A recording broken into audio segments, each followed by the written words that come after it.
ലൈബ്രറിക്ക് മുൻപിൽ എത്തിയതും കണ്ടു. ലൈബ്രറിയുടെ പുറത്തുനിന്ന് ഫോൺ വിളിക്കുന്ന മാളവികയെ. മാളവികയും കണ്ടിരുന്നു ബൈക്കിൽ വരുന്ന വിഷ്ണുവിനെ. അവൾ അവനെ നോക്കി ഒന്ന് പുഞ്ചിരിച്ചു. മാളവികയെ കണ്ട് വിഷ്ണുവിന്റെ കണ്ണുകൾ ഒന്ന് വിടർന്നു. അവൻ വണ്ടി ഒതുക്കി നിർത്തി അവൾക്കരികിലേക്ക് നടന്നു. അവൾ അപ്പോഴേക്കും വിഷ്ണുവിന് വേണ്ടി സമയം കണ്ടെത്തുന്നത് പോലെ ഇപ്പൊ വിളിക്കാം എന്നും പറഞ്ഞ് കോൾ കട്ട് ചെയ്തിരുന്നു.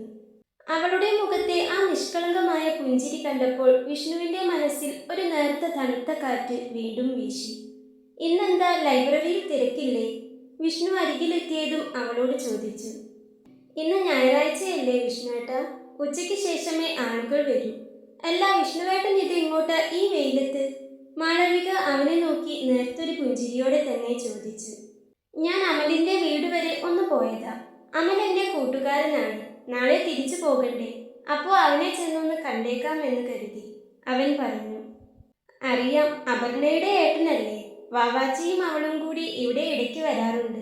അവർക്ക് വന്നാൽ നിങ്ങളെക്കുറിച്ച് മാത്രമേ പറയാനുള്ളൂ. നിങ്ങൾ ഈനാമ്പേച്ചിയും മരിപ്പട്ടിയുമാണെന്നാ അവര് പറയാറ്. അവൾ അങ്ങനെ പറഞ്ഞതും വിഷ്ണു അവളെ ഒന്ന് തർപ്പിച്ചു നോക്കി. അയ്യോ, സത്യമായിട്ടും ഞാൻ പറഞ്ഞതല്ല, അവര് രണ്ടാളും കൂടി പറഞ്ഞതാ. പറഞ്ഞത് വിഷ്ണുവിന് ഇഷ്ടപ്പെട്ടില്ലേ എന്നൊരു പേടിയോടെ മാളവിക പെട്ടെന്ന് തന്നെ അങ്ങനെ പറഞ്ഞതും അവളുടെ മുഖഭാവം കണ്ട് വിഷ്ണു ഒന്ന് ചിരിച്ചുപോയി. മനസ്സിലായി, അവര് അതല്ല അതിനപ്പുറവും പറയും. രണ്ടിനെയും ഒന്ന് സൂക്ഷിച്ചോണം. വിഷ്ണു ചിരിയോടെ അത് പറഞ്ഞപ്പോഴാണ് അവൾക്ക് സമാധാനം തോന്നിയത്. ഹാവു, സമാധാനായി, അവൾ പറഞ്ഞു. എന്തിന്? അവൻ ചോദിച്ചു. അല്ല, ഞാൻ വിചാരിച്ചു ഞാൻ നേരത്തെ അത് പറഞ്ഞത് വിഷ്ണുവേട്ടന് ഇഷ്ടായിട്ടില്ലെന്ന്. അവൾ അത് പറഞ്ഞതും വിഷ്ണു ഒന്ന് ചിരിച്ചു. ഏയ്, അങ്ങനെയൊന്നുമില്ല. വിഷ്ണു പറഞ്ഞുകൊണ്ടിരിക്കുമ്പോഴാണ് മാളവികയുടെ ഫോൺ റിംഗ് ചെയ്തത്. അവൾ കയ്യിൽ പിടിച്ചിരിക്കുന്ന ഫോണിലേക്കൊന്ന് നോക്കി. സ്ക്രീനിൽ തെളിഞ്ഞു കാണുന്ന ദീപേഷ് എന്ന പേര് കണ്ടതും അവളുടെ മുഖം മാറി. അവൾ കോൾ സൈലന്റ് ആക്കി. ശേഷം വിഷ്ണുവിന്റെ മുഖത്തേക്ക് നോക്കി. വിഷ്ണുവിന്റെ കണ്ണുകൾ അവളുടെ മുഖത്ത് തന്നെയായിരുന്നു. അതുകൊണ്ട് തന്നെ ആ കോൾ വന്നതും അവളുടെ മുഖം മാറിയത് അവൻ ശ്രദ്ധിച്ചിരുന്നു. എന്നിട്ട് ഏട്ടന് നാളെ തന്നെ പോകണോ? 2 ദിവസം കൂടി നിന്നിട്ട് പോയാൽ പോരെ? മാളവിക ചോദിച്ചു. അവളുടെ ആ ചോദ്യത്തിൽ നേർത്തൊരു വിഷമം ഒളിഞ്ഞിരിപ്പുണ്ടോ എന്ന് വിഷ്ണുവിന് തോന്നാതെയിരുന്നില്ല.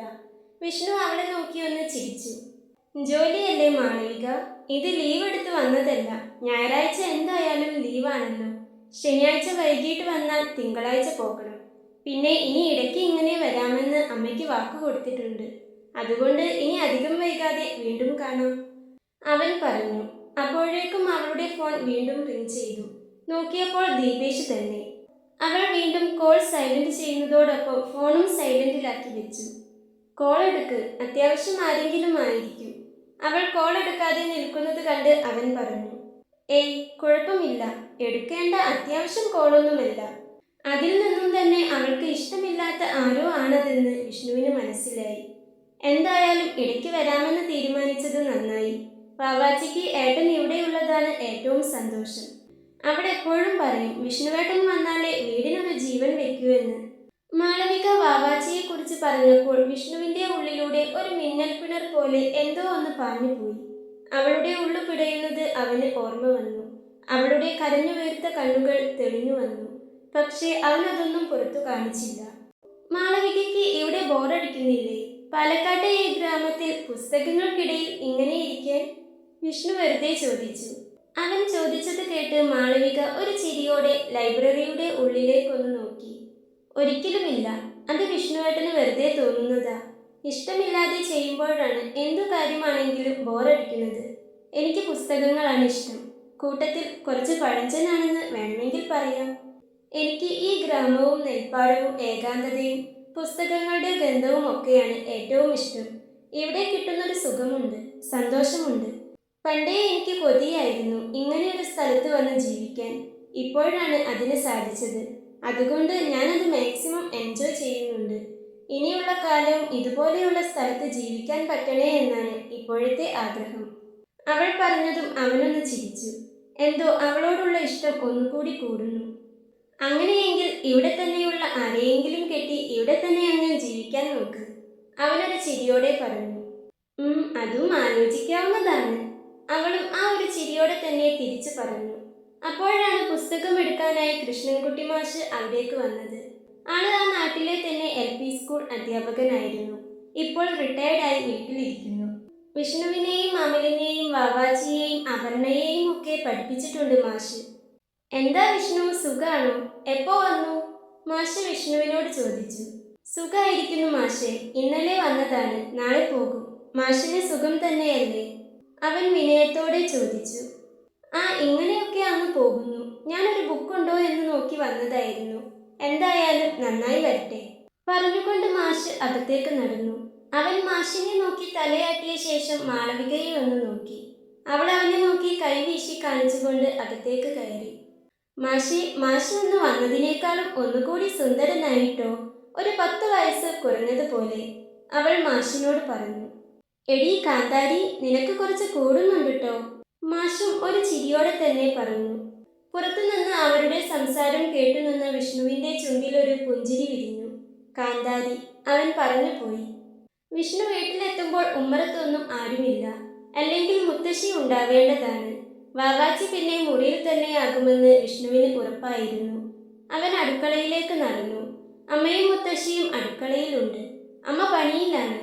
മുത്തശ്ശി അവിടെ ഒരു കസേരയിലിരുന്ന് വെളുത്തുള്ളിയുടെ തൊലി കളയുകയാണ്. അതിനിടയിൽ നാട്ടുവർത്തമാനം പറയുന്നുണ്ട്. അവനൊരു ചിരിയോടെ അവർക്ക് അരികിലേക്ക് ചെന്ന് ഫ്രിഡ്ജിൽ നിന്നും ഒരു കുപ്പി തണുത്ത വെള്ളം എടുത്ത് കുടിച്ചു. കഴിഞ്ഞോ നിന്റെ ഉറക്കൊക്കെ? അവനെ കണ്ട് അമ്മ ചോദിച്ചു. അതിന് അവൻ അമ്മയെ നോക്കി ഒന്ന് ചിരിച്ചു കാണിച്ചു. ഉറങ്ങണമെന്ന് വിചാരിച്ചു പോയതല്ല അമ്മേ. അവിടെ ചെന്നപ്പോൾ അവൻ നല്ല ഉറക്കം കണ്ടപ്പോൾ എനിക്കും ഉറക്കം വന്നു. വെറുതെ കയറിക്കിടന്നതാ, ഉറങ്ങിപ്പോയി, അവൻ പറഞ്ഞു. അവൻ പറഞ്ഞപ്പോൾ അമ്മയും മുത്തശ്ശിയും ചിരിച്ചുപോയി. പാവം, അത് ഓട്ടോ ഓടിച്ച് വന്ന് തളർന്നു കിടന്നതാവും. നീ പോയി അതിൻ്റെ ഉറക്കം പോക്കിയോടാ? അമ്മ ചോദിച്ചു. ഓ, അവൻ പാവം, ഞാനെന്താ പാവമല്ലേ? അമ്മ പറഞ്ഞത് കേട്ട് അവൻ ചുണ്ടു കൊട്ടിക്കൊണ്ട് പറഞ്ഞു. അമ്മ അതിനൊന്ന് ചിരിച്ചു കളഞ്ഞു. പണ്ടും ഇങ്ങനെ തന്നെയാണ്. അമ്മയ്ക്ക് അമലിനോട് വല്ലാത്തൊരിഷ്ടമുണ്ട്. പക്ഷേ അതിൽ ഏറ്റവും കൂടുതൽ സന്തോഷിക്കുന്നതും താൻ തന്നെയാണ്. ഇനിയിപ്പോ വാവാച്ചിയുടെയും അമലിൻ്റെയും കാര്യം അറിയുമ്പോൾ എന്താകുമോ എന്തോ. അവനൊന്ന് നെടുവീർപ്പിട്ടുപോയി. നിനക്കെന്താ കഴിക്കാൻ വേണ്ടത്? കഞ്ഞി എടുക്കട്ടെ? തേങ്ങയിട്ട് തരാം, അമ്മ പറഞ്ഞു. വേണ്ട അമ്മേ, ഞാൻ അവിടുന്ന് പുട്ടും കറിയും കഴിച്ചു. ഇപ്പോ ഒന്നും വേണ്ട. ഇനിയിപ്പോ ഊണ് കഴിക്കാനായല്ലോ. ആ കഞ്ഞി മുത്തശ്ശിക്ക് കൊടുക്ക്. മുത്തശ്ശി കുറച്ചുകൂടി സുന്ദരിയാകട്ടെ. മുത്തശ്ശിയുടെ കവിളിൽ പിടിച്ചുകൊണ്ട് അവൻ പറഞ്ഞു. ഒന്ന് പോടാ ചെക്ക. മുത്തശ്ശി ചിരിച്ചുകൊണ്ട് അവൻ്റെ കയ്യിൽ പതിയെ തല്ലി. അവൻ പതിയെ മുകളിലേക്ക് കയറി. വാവാച്ചിയുടെ മുറിയുടെ വാതിൽ അടഞ്ഞു കിടപ്പുണ്ട്. ലോക്ക് ചെയ്തിട്ടില്ല. അവൻ വാതിൽ തുറന്ന് അകത്തേക്ക് കയറി. അവൾ കട്ടിലിൽ ഒരു വശത്തേക്ക് തിരിഞ്ഞു കിടപ്പുണ്ട്. ഡി, ഇതെന്തുറക്ക, എഴുന്നേറ്റേ? അവൻ അവളെ തട്ടി വിളിച്ചു. അവൾ കണ്ണൊന്ന് തിരുമ്മിക്കൊണ്ട് പതിയെ എഴുന്നേറ്റിരുന്നു. നേരത്തെ ചായയും കുടിച്ച് മുകളിലേക്ക് വന്ന ശേഷം കരഞ്ഞുകിടന്ന് എപ്പോഴോ ഉറങ്ങിപ്പോയതാണ്. താഴേക്കൊന്നും അവളെ കാണാതെ അമ്മ മുകളിലേക്ക് വന്നു നോക്കിയപ്പോൾ അവൾ നല്ല ഉറക്കം. പിന്നെ ഉണർത്തേണ്ടെന്ന് കരുതി. ഇതെന്താ പകലൊരു ഉറക്കം? അല്ലെങ്കിൽ എൻ്റെ പിന്നാലെ നടന്ന് സ്വൈര്യം തരില്ലായിരുന്നല്ലോ. അവളുടെ ഇടുങ്ങിയ കണ്ണുകൾ കണ്ട് അവന് വല്ലായ്മ തോന്നിയെങ്കിലും അവൻ അതേ പറ്റിയൊന്നും ചോദിച്ചില്ല. അവൾ അവനെ ഒന്ന് നോക്കിയ ശേഷം അവൻ്റെ നെഞ്ചിലേക്ക് ചാരിയിരുന്നു. എന്തൊക്കെയോ പറയണമെന്നുണ്ട്, പക്ഷെ ഒന്നിനും സാധിക്കുന്നില്ല. അവളൊന്നും പറയാതെ കരയാതെ വെറുതെ അവൻ്റെ നെഞ്ചിൽ അങ്ങനെ ചാരിയിരുന്നു. അവൻ അവളുടെ മുടിയിലൂടെ ഒന്ന് തലോടി. ആ തലോടലിൽ അവൾ വീണ്ടും കണ്ണടച്ചു. എന്താടാ ഏട്ടൻ്റെ വാവാച്ചിക്ക് പറ്റിയത്? ഒരു കല്യാണാലോചന വന്നതിനാണോ ഇങ്ങനെ? എൻ്റെ മോൾക്ക് ഇഷ്ടമില്ലാതെ ഇവിടെ ഒരു കല്യാണവും നടക്കില്ല. ഏട്ടനല്ലേ പറയുന്നേ? ഏട്ടനെ മോൾക്ക് വിശ്വാസമില്ലേ? അവൻ പറയുന്നത് കേൾക്കുമ്പോൾ അവളുടെ കണ്ണുകൾ വീണ്ടും നിറഞ്ഞൊഴുകി. ഏട്ടനെ ചതിക്കുകയാണല്ലോ എന്ന കുറ്റബോധമായിരുന്നു അവൾക്കുള്ളിൽ നിറയെ. അയ്യേ, എന്തിനാ ഇങ്ങനെ കരയുന്നേ? ദേ കണ്ണും മുഖവും ഒക്കെ ആകെ വല്ലാതെയായിരിക്കുന്നു. വാച്ചെന്ന് ഒന്ന് മുഖമൊക്കെ കഴുകിയിട്ട് വാ. ഊണ് കഴിഞ്ഞ് വെയിലൊന്ന് കുറഞ്ഞിട്ട് നമുക്കൊന്ന് പുറത്തൊക്കെ കറങ്ങിയിട്ട് വരാം. അപ്പോൾ ഈ മൂഡ് ഓഫ് ഒക്കെ മാറും. അവൻ അവളുടെ കണ്ണും മുഖവും ഒക്കെ തുടച്ചു കൊടുത്തുകൊണ്ട് പറഞ്ഞു. ഞാനില്ല ഏട്ടാ, എനിക്ക് വയ്യ, അവൾ പതിയെ പറഞ്ഞു. ദേ, ഇങ്ങനെയാണ് നല്ല അടി കിട്ടും എൻ്റെ കയ്യിൽ നിന്ന്. ഇനിയും നീ ഇങ്ങനെ ചടഞ്ഞു കൂടി ഇരിക്കാനാണ് ഭാവമെങ്കിൽ ഞാൻ ഇനി കഷ്ടപ്പെട്ട് ഇങ്ങോട്ട് വരില്ല. ആഴ്ചയിൽ വരണോ, മാസത്തിൽ വരണോ, കൊല്ലത്തിൽ വരണോ എന്നൊക്കെ ആലോചിക്കേണ്ടി വരും. അവൻ പറഞ്ഞതും അവൾ ഒന്നുകൂടി അവൻ്റെ നെഞ്ചിലേക്ക് ചാഞ്ഞിരുന്നു. അതേസമയം ലൈബ്രറിയിൽ നിന്നും ഉച്ചയ്ക്ക് വീട്ടിൽ മാളവിക കണ്ടത് മുറ്റത്ത് പാർക്ക് ചെയ്തിരിക്കുന്ന ഒരു കറുത്ത കാറാണ്. ആ കാർ കണ്ടപ്പോൾ തന്നെ അവളുടെ ഉള്ളിൽ ഒരു അപായസൂചന മുഴങ്ങി. അത് ദീപേഷിന്റെ കാറാണ്. ദീപേഷ് അവളുടെ അച്ഛൻ്റെ ചേച്ചിയുടെ മകനാണ്. അവളെക്കാളും 5 വയസ്സിന് മൂത്തതാണ് ദീപേഷ്. സ്വന്തമായി ബിസിനസ് നടത്തുന്നു. അവന് മാളവികയെ കല്യാണം കഴിക്കണമെന്നാണ്. പക്ഷേ അവൻ്റെ നോട്ടവും ഭാവവും സംസാരവും ഒന്നും മാളവികയ്ക്ക് ഇഷ്ടമല്ല. ചെറുപ്പം മുതലേ അവൾക്ക് അവനെ കണ്ടുകൂടാത്തതാണ്. നഗരത്തിലെ ആഡംബര ജീവിതവും അഹങ്കാരവും നിറഞ്ഞ അവൻ്റെ സ്വഭാവം അവൾക്ക് ഒട്ടും ഇഷ്ടമല്ല. ഓ, ഇനി പോകുന്നത് വരെ ഇവനെ സഹിക്കണമല്ലോ എന്നോർത്താണ് അവൾ ഉമ്മറത്തേക്ക് കയറിയത്. അകത്തേക്ക് കയറിയതും കണ്ടു സോഫയിൽ കാലിന്മേൽ കാലും കയറ്റിവെച്ച് ഇരിക്കുന്ന ദീപേഷിനെ. അച്ഛൻ ശിവപ്രസാദും അവൻ്റെ അമ്മയും അവിടെ തന്നെ ഇരിപ്പുണ്ട്. ആഹാ, നമ്മുടെ ലൈബ്രറിയൻ എത്തിയല്ലോ, ദീപേഷ് പരിഹാസം നിറഞ്ഞ ചിരിയോടെ പറഞ്ഞു. എന്നാൽ ചേച്ചിയെയും മകനെയും ജീവനായ അവളുടെ അച്ഛന് അവൻ പറഞ്ഞതിലുള്ള പരിഹാസമൊന്നും മനസ്സിലായതുമില്ല. എന്താ മാളു, ഈ പഴയ പുസ്തകങ്ങളുടെ ഇടയിലിരുന്ന് നീയും ആകെ പഴയതായോ? സിറ്റിയിലെ ആ ഗ്ലാമറൊക്കെ പോയല്ലോ, അവൻ വീണ്ടും പറഞ്ഞു. അത് കേട്ട് അവൻ്റെ അമ്മയൊന്ന് ചിരിച്ചു. എന്തിന്, അവളുടെ അച്ഛൻ പോലും ചിരിച്ചു. മാളവികയ്ക്ക് ദേഷ്യം വന്നുവെങ്കിലും അവൾ അത് നിയന്ത്രിച്ചു നിന്നു. ഓരോരുത്തർക്കും ഓരോ താല്പര്യങ്ങളല്ലേ ദീപേശേട്ടാ, എനിക്ക് ഇതാണ് ഇഷ്ടം. അവൻ്റെ അമ്മ കൂടെ ഉണ്ടായിപ്പോയി. അതുകൊണ്ട് തന്നെ അവളൊന്ന് ചിരിക്കാൻ ശ്രമിച്ചുകൊണ്ട് പറഞ്ഞു. നിന്നെ ഞാൻ വിളിച്ചിരുന്നു, നീ എന്താ ഫോൺ എടുക്കാതിരുന്നേ? അവൻ ചോദിച്ചു. ആണോ, ഞാൻ അറിഞ്ഞില്ല, ഫോൺ സൈലന്റ് ആയിരുന്നു. അവൾ പറഞ്ഞതും ദീപേഷ് അവളെ സൂക്ഷിച്ചൊന്ന് നോക്കി. അവൾ കണ്ടിട്ടുണ്ടാകും, എന്നിട്ടും മനഃപൂർവ്വം കോൾ എടുക്കാത്തതാവും അവന് തോന്നി.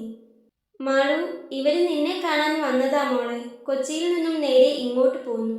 നീ പോയി ഫ്രഷ് ആയി വാ, എന്നിട്ട് നമുക്ക് ഒരുമിച്ച് ഊണ് കഴിക്കാം, അച്ഛൻ ശിവപ്രസാദ് ഇടയിൽ കയറി പറഞ്ഞു. അവൾ അച്ഛനെ നോക്കി ഒന്ന് തലയാട്ടി. ആൻറ്റി ഇരിക്കി, ഞാൻ ഇപ്പോൾ വരാട്ടോ, അവൾ അവൻ്റെ അമ്മയെ നോക്കി പറഞ്ഞതും അവർ തലയാട്ടി. അവൾ നേരെ ചെന്നത് അടുക്കളയിലേക്കാണ്. അമ്മ ഉച്ചയ്ക്കത്തെ ഊണുണ്ടാക്കുന്ന തിരക്കിലാണ്. ഇവരെപ്പോ വന്നു അമ്മേ? അവൾ പിറകിൽ വന്നു നിന്ന് ചോദിച്ചപ്പോഴാണ് അമ്മ അവൾ വന്നത് അറിഞ്ഞത് തന്നെ. ആ, നീ വന്നോ? മോള് ചെന്ന് മാറ്റിയിട്ട് വാ, ഒരുമിച്ച് ഫുഡ് കഴിക്കാം. ദേ പപ്പടം കൂടി കാച്ചിയാൽ ഒക്കെയായി, അമ്മ പറഞ്ഞു. അമ്മ, ഞാൻ ചോദിച്ചത് കേട്ടില്ലേ? അവരെപ്പോഴാ വന്നത്? അവൾ വീണ്ടും ചോദിച്ചു. അവർ കുറച്ചു മുൻപ് ഇങ്ങെത്തിയതേ ഉള്ളൂ മാളു. നീ ചെന്ന് റെഡിയായി വേഗം വന്നേ, അമ്മ പറഞ്ഞു. അമ്മയ്ക്കറിയാം അവൾക്ക് ദീപേഷിനെ അത്ര ഇഷ്ടമില്ലെന്ന്. അവൻ എപ്പോഴും അവളെ ഓരോന്ന് പറഞ്ഞ് കളിയാക്കും. അതിൻ്റെ ദേഷ്യമാണ് അവൾക്കെന്നാണ് അവരുടെ വിചാരം. ഞാൻ എന്തേലും ചെയ്തു തരണോ? അവൾ ചോദിച്ചു. ഇല്ല, ഒന്നും ചെയ്യാനില്ല, എല്ലാമായി. നീ തിരിഞ്ഞു കളിക്കാതെ വേഗം വന്നേ, അമ്മ പറഞ്ഞതും അവൾ അടുക്കളയ്ക്ക് പുറത്തേക്ക് നടന്നു. മുറിയിലേക്ക് ചെല്ലുമ്പോൾ കണ്ടിരുന്നു ഹാളിലിരുന്ന് എന്തൊക്കെയോ പറഞ്ഞ് ചിരിക്കുന്ന ആ 3 പേരെ. മുകളിലേക്ക് പോകുന്ന അവളെ അവൻ കണ്ടിരുന്നു. ദീപേഷിന്റെ കണ്ണുകൾ നടന്നു പോകുന്ന അവളിലാകെ അലിഞ്ഞു നടന്നു. അവന് മാളവികയെ സ്വന്തമാക്കണമെന്ന വാശി പണ്ടേ ഉള്ളതാണ്. അവളുടെ ഗ്രാമീണ സൗന്ദര്യവും തൻ്റെടവും അവനെ എപ്പോഴും ആകർഷിച്ചിരുന്നു. കുളി കഴിഞ്ഞ് താഴേക്ക് വന്നതും അവളെ കാത്തുന്ന പോലെ എല്ലാവരും ഊണുമേശയ്ക്ക് ചുറ്റും ഇരിപ്പുണ്ടായിരുന്നു. ചേച്ചിയും മകനും ഉള്ളതുകൊണ്ട് തന്നെ വിഭവങ്ങൾ ഏറെയായിരുന്നു. ഭക്ഷണം കഴിക്കുമ്പോഴും അവരെന്തൊക്കെയോ സംസാരിക്കുന്നുണ്ട്.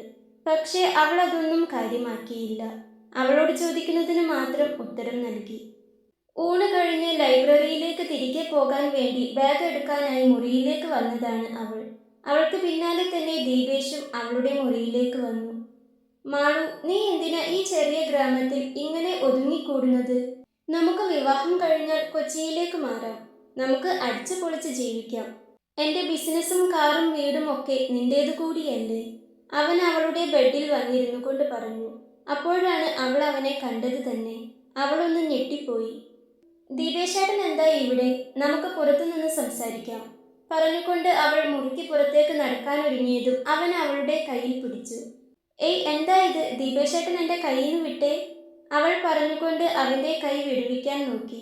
എന്നാൽ അവൻ്റെ കൈക്കരുത്തിന് മുൻപിൽ അവൾ തോറ്റുപോയി. നീ എങ്ങോട്ടേക്കായി പോകുന്നേ? കല്യാണം കഴിഞ്ഞാൽ പിന്നെ നമ്മൾ ഒരു മുറിയിൽ തന്നെയല്ലേ, അവൻ അർത്ഥം വെച്ചുകൊണ്ട് പറഞ്ഞു. ദീപേശേട്ട, എനിക്കിപ്പോൾ കല്യാണത്തെക്കുറിച്ചുള്ള ചിന്തയൊന്നുമില്ല. എനിക്ക് ഇനിയും പഠിക്കണം, ജോലി വാങ്ങണം. പിന്നെ ഏട്ടൻ്റെ ഈ ആഡംബരങ്ങളൊന്നും എനിക്ക് വലിയ കാര്യമല്ല. എനിക്കിതൊട്ടും ഇഷ്ടവുമല്ല. എനിക്ക് ഇതുപോലെയുള്ള ഈ ഗ്രാമവും ഇവിടുത്തെ ശാന്തതയുമാണ് ഇഷ്ടം. നമ്മൾ തമ്മിലുള്ള കല്യാണം നടക്കില്ല. ഏട്ടന് ചേർന്ന വേറെ ആരെയെങ്കിലും കെട്ടാൻ നോക്ക്, അവൾ പറഞ്ഞു. ദീപേഷിന്റെ മുഖം മാറി. അവന്റെ മുഖം ദേഷ്യം കൊണ്ട് ചുവന്നു. നിന്റെ ഇവിടുത്തെ ഈ ശാന്തതയൊക്കെ അധിക കാലം ഉണ്ടാവില്ല. നോക്കിക്കോ, എന്റെ അമ്മയും നിന്റെ അച്ഛനും നമ്മൾ തമ്മിലുള്ള കല്യാണത്തിന് സമ്മതിച്ചിട്ടുള്ളതാണ്. അതുകൊണ്ട് എന്നെ കെട്ടാതിരിക്കാം എന്നുള്ള നിന്റെ മോഹമൊക്കെ അങ്ങ് മനസ്സിൽ വെച്ചേക്ക്, അവൻ ദേഷ്യത്തിൽ പറഞ്ഞു. ഞാനേ നിന്നെ കെട്ടു. കെട്ടിയിട്ട് കാണിച്ചു തരാം നിനക്ക് ഞാൻ ആരാണെന്ന്. അവളുടെ കാതോരം വന്ന് വല്ലാത്തൊരു ഭാവത്തോടെ പറഞ്ഞുകൊണ്ട് അവൻ പുറത്തേക്ക് നടന്നു. അവൻ പോയതും അവൻ പിടിച്ചു വെച്ചിരുന്ന കൈയിലേക്ക് നോക്കി. അവൻ പിടിച്ച ഭാഗം ചുവന്നു കിടപ്പുണ്ട്. അവളുടെ കണ്ണുകൾ നിറഞ്ഞൊഴുകി. അവൾ പേടിയോടെ, അതിലുപരി സങ്കടത്തോടെ കട്ടിലിലേക്കിരുന്ന് കരഞ്ഞുപോയി. എന്തു ചെയ്യും, എങ്ങനെ താൻ ഇവനിൽ നിന്നും രക്ഷപ്പെടും? അവൾ തലയ്ക്ക് കൈകൊടുത്തു പോയി. ആ നിമിഷം അവൾ അറിയാതെ തന്നെ അവളുടെ മനസ്സിലേക്ക് വന്നത് വിഷ്ണുവിന്റെ ആ ശാന്തമായ മുഖമായിരുന്നു. അവന്റെ നിഷ്കളങ്കമായ മുഖമായിരുന്നു. അങ്ങനെയെങ്കിൽ ഇവിടെ തന്നെയുള്ള ആരെയെങ്കിലും കെട്ടി ഇവിടെ തന്നെ അങ്ങ് ജീവിക്കാൻ നോക്ക്. എന്തോ അവൻ പറഞ്ഞ ആ വാക്കുകളായിരുന്നു അവൾക്കുള്ളിലേക്ക് അപ്പോൾ ഓടിയെത്തിയത്. ഉച്ചയ്ക്ക് ഭക്ഷണം കഴിച്ചു കഴിഞ്ഞ ശേഷം പുറത്തേക്ക് വരാൻ മടിച്ചു നിന്ന വാവാച്ചിയെ വിഷ്ണു വീണ്ടും നിർബന്ധിച്ചു. ഒടുവിൽ വിഷ്ണുവിന്റെ നിർബന്ധത്തിന് വഴങ്ങി വാവാച്ചി തയ്യാറായി. ഒരു ചുരിദാറുമിട്ട് അധികം ചമയങ്ങളൊന്നുമില്ലാതെ അവൾ ഒരുങ്ങി. കരഞ്ഞതിന്റെ ക്ഷീണം മറിക്കാൻ എന്നതുപോലെ കണ്ണ് മാത്രം ഒന്ന് എഴുതി അവൾ അവന്റെ മുറിയിലേക്ക് ചെന്നു. മുറിയിൽ പോകാനുള്ള ഒരുക്കവും കഴിഞ്ഞ് അവൻ കട്ടിലിൽ ഫോണും നോക്കിയിരിപ്പുണ്ട്. അവളെ കണ്ടതും അവൻ പോകാമെന്നും പറഞ്ഞ് എഴുന്നേറ്റു. അവളെയും കൂട്ടി വിഷ്ണു നേരെ പോയത് അടുക്കളയിലേക്കാണ്. അമ്മേ, ഞങ്ങളൊന്ന് ടൗൺ വരെ പോയിട്ട് വരാം, വിഷ്ണു അമ്മയോട് പറഞ്ഞു. ഈ നേരത്തോ? വെയിലുണ്ടല്ലോ വിച്ചു, അമ്മ ചോദിച്ചു. ഇല്ല, ചൂടില്ല അമ്മേ. കുറച്ച് കഴിയുമ്പോഴേക്കും വെയിൽ പോകും. വീട്ടിൽ ഇങ്ങനെ ഇരുന്നാൽ ഇവളുടെ തലവേദന മാറില്ല. ഒന്ന് കാറ്റേറ്റാൽ ശരിയാകും. ഞങ്ങളൊന്ന് കറങ്ങിയിട്ട് വരാം, വിഷ്ണു പറഞ്ഞപ്പോൾ അമ്മയും എതിർപ്പൊന്നും പറഞ്ഞില്ല. അവൾക്ക് ഒരു സമാധാനത്തിന് അത് നല്ലതാണെന്ന് അമ്മയ്ക്ക് തോന്നി. വിഷ്ണുവും വാവാച്ചിയും കൂടി ബൈക്കിൽ പുറത്തേക്കിറങ്ങി. പാലക്കാടൻ ഗ്രാമവീഥികളിലൂടെ വിഷ്ണു പതുക്കെ വണ്ടി ഓടിച്ചു. വാവാച്ചി പിന്നിലിരുന്ന് ചുറ്റുമുള്ള കാഴ്ചകളിലേക്ക് നോക്കി. വണ്ടിയിൽ പോകുമ്പോഴുള്ള തണുത്ത കാറ്റ് മുഖത്തടിച്ചിട്ടും തന്റെ ഉള്ളൊന്നും തണുക്കുന്നില്ലെന്ന് അവൾക്ക് തോന്നി. വിഷ്ണു ഒന്നും സംസാരിച്ചില്ല. അവൾക്ക് വേണ്ടത് അല്പം സമാധാനമാണെന്ന് അവൻ അറിയാമായിരുന്നു.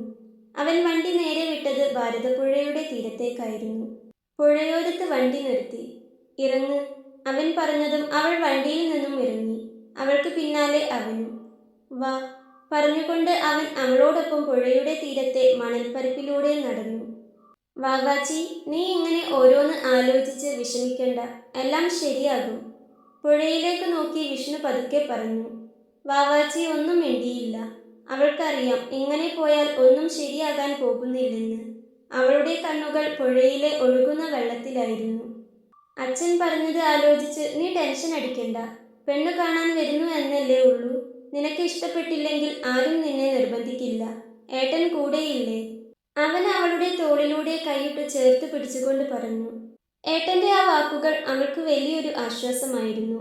അമലിനോടുള്ള ഇഷ്ടം ഏട്ടനോട് പറയണമെന്ന് അവൾക്ക് തോന്നിയെങ്കിലും വാക്കുകൾ പുറത്തേക്ക് വന്നില്ല. പറഞ്ഞു കഴിഞ്ഞാൽ ഒരു പക്ഷേ ഇങ്ങനെയൊന്നും ആകണമെന്നില്ല. തന്നോട് ദേഷ്യമായിരിക്കും. അതിലുപരി അമലേട്ടനോട് ദേഷ്യമായിരിക്കും. വേണ്ട, ഏട്ടൻ പിണങ്ങുന്നത് അമലേട്ടന് സഹിക്കാനാവില്ല. വിച്ചേട്ടനും അങ്ങനെ തന്നെയാണ്. ഒന്നും പറയണ്ട, ആരും ഒന്നും അറിയണ്ട, അവൾ ചിന്തിച്ചു. എങ്കിലും ഇപ്പോൾ ഏട്ടൻ തൻ്റെ കൂടെയുണ്ടെന്ന ബോധം അവളുടെ മനസ്സിനെ ഒന്ന് ശാന്തമാക്കി. അവൾക്ക് ചെറിയൊരു ധൈര്യം കിട്ടി. കുറച്ചുനേരം കൂടി അവിടെ ചെലവഴിച്ച ശേഷം അവരൊരു ഹോട്ടലിൽ കയറി ഫുഡും ഐസ്ക്രീമും എല്ലാം കഴിച്ച ശേഷമാണ് വീട്ടിലേക്ക് വന്നത്. വരുമ്പോൾ അവൾക്ക് ഡ്രസ്സ് കൂടി വാങ്ങിക്കൊടുക്കാൻ അവൻ മറന്നിരുന്നില്ല. തിരികെ വീട്ടിലേക്ക് വരുമ്പോൾ വാവാച്ചി പഴയതുപോലെ വിഷ്ണുവിനോട് വീണ്ടും വഴക്ക് കൂടി തുടങ്ങിയിരുന്നു. അവളുടെ മാറ്റം കണ്ട് അവന് ചിരിയാണ് വന്നത്. ഒപ്പം അവന്റെ മനസ്സും ഒന്ന് തണുത്തു. അവൾക്കും വല്ലാത്തൊരു സമാധാനം തോന്നുന്നുണ്ടായിരുന്നു.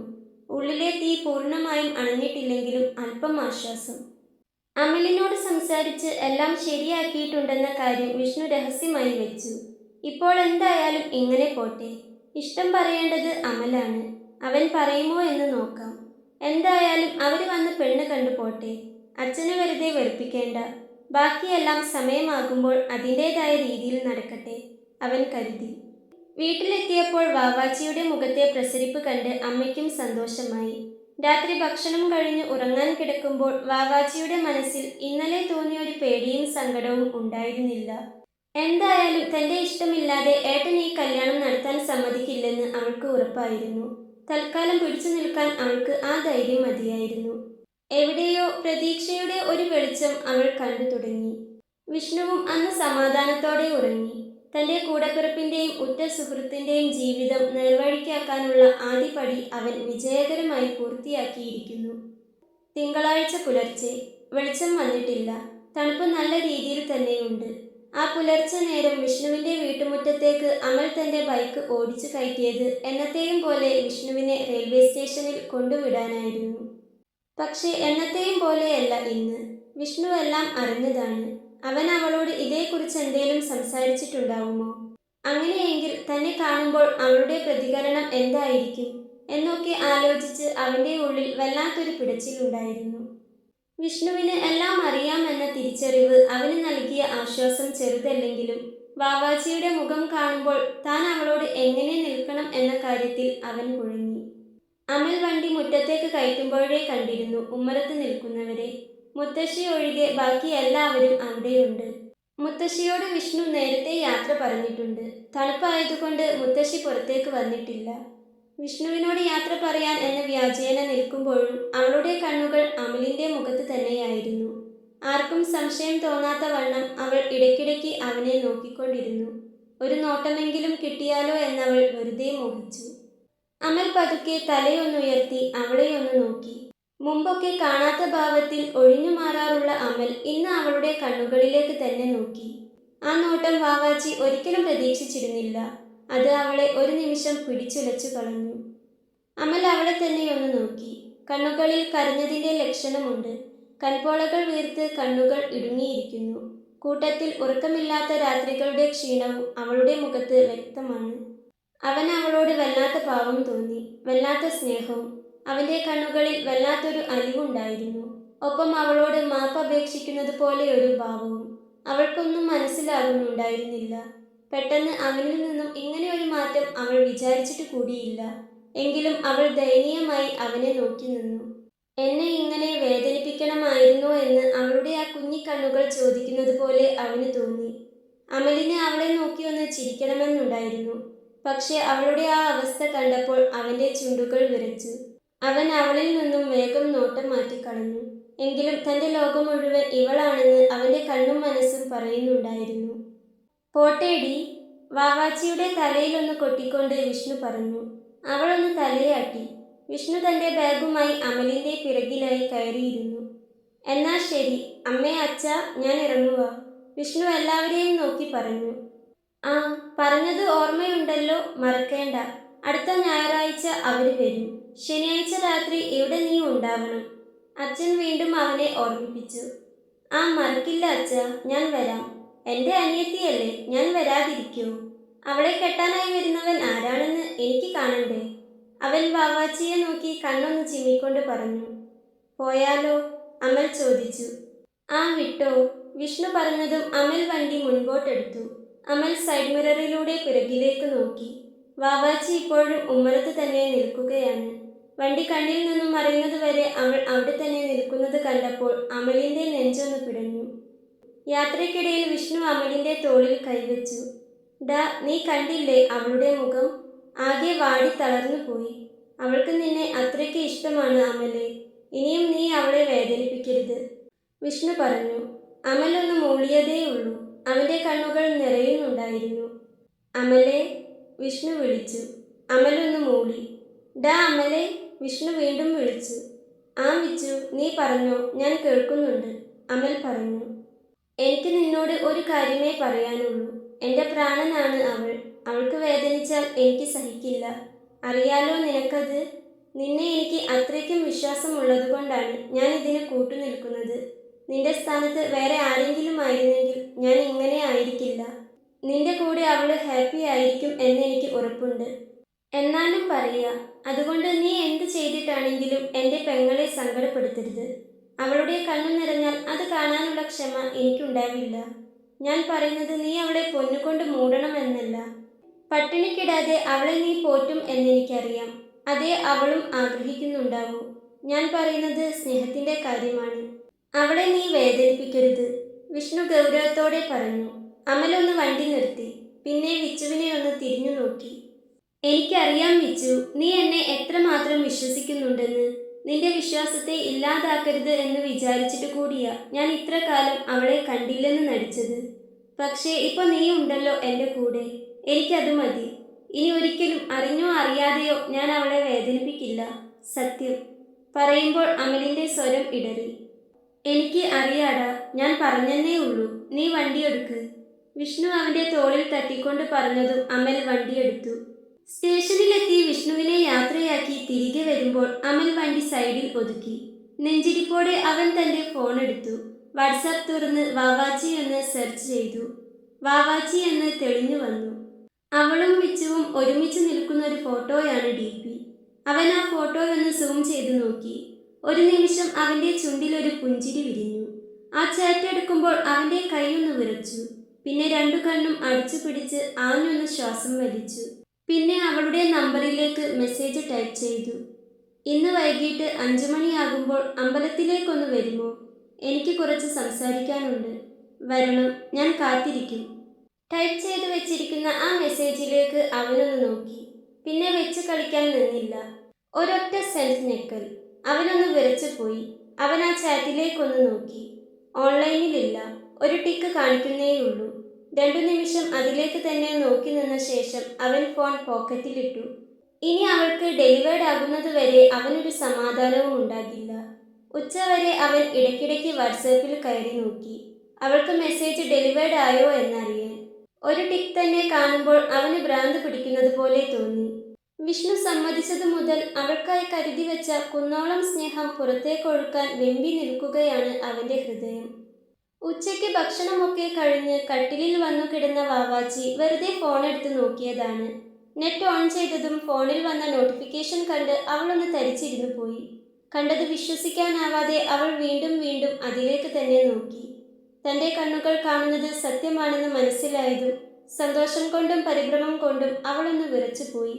കണ്ണുകൾ നിറഞ്ഞൊഴുകി. രാവിലെ അവൻ തന്നെ നോക്കിയതുകൂടി ഓർത്തപ്പോൾ തന്നെ വേണ്ടെന്ന് പറയാനായിരിക്കില്ലെന്ന് അവൾക്ക് തോന്നി. ഇനി ഈ കല്യാണത്തിന് സമ്മതിക്കണം എന്നെങ്ങാനും പറയാനായിരിക്കുമോ? അതുവരെ തോന്നിയ സന്തോഷം പെട്ടെന്ന് നിലച്ചു പോയതുപോലെ അവൾക്ക് തോന്നി. അങ്ങനെയൊന്നും ആയിരിക്കല്ലേ എൻ്റെ ദൈവമേ, അവൾ പ്രാർത്ഥിച്ചു പോയി. അവളുടെ കൈകൾ വിറച്ചു. മറുപടിയായി അവൾ വരാമെന്ന് മാത്രം ടൈപ്പ് ചെയ്ത് ഫോൺ നെഞ്ചോട് ചേർത്ത് പിടിച്ചു. ജോലിത്തിരക്കിനിടയിലും എപ്പോഴും അവളുടെ ചാറ്റ് എടുത്ത് നോക്കിക്കൊണ്ടിരുന്ന അമൽ അവളുടെ വരാമെന്ന മെസ്സേജ് കണ്ടൊന്ന് പുഞ്ചിരിച്ചു. കണ്ണും മനസ്സും നിറയെ ഇപ്പോൾ അവൾ മാത്രമാണ്. അവൻ അവളെയും ഓർത്ത് അങ്ങനെ നിന്നപ്പോഴാണ് അരവിന്ദേട്ടൻ അങ്ങോട്ടേക്ക് വന്നത്. എന്താണ് മോനെ ഇന്നൊരു ചിരിയും ചിന്തയും ഒക്കെ? അരവിന്ദേട്ടൻ ഒരു കളിയാക്കലോടെ അവനോട് ചോദിച്ചു. ഏയ് ഒന്നുമില്ല അരവിന്ദേട്ട, ഞാൻ വെറുതെ എന്തോ ആലോചിച്ച്, അവനൊരു ചമ്മലോടെ പറഞ്ഞു. നടക്കട്ടെ, ചെക്കൻ കാര്യമായിട്ട് എവിടെയോ കൊളുത്തിയിട്ടുണ്ട്. അവനെ നോക്കി ചിരിച്ച് അതും പറഞ്ഞുകൊണ്ട് അരവിന്ദേട്ടൻ പണി നടക്കുന്ന വീടിന്റെ പിറകുവശത്തേക്ക് നടന്നു. ഒരു ചിരിയോടെ തലയിലൊന്ന് കൊട്ടിക്കൊണ്ട് അവനും അരവിന്ദേട്ടന് പിന്നാലെ നടന്നു. അപ്പോഴും അവന്റെ ചുണ്ടിൽ മനോഹരമായ ഒരു പുഞ്ചിരി തത്തിക്കളിക്കുന്നുണ്ടായിരുന്നു.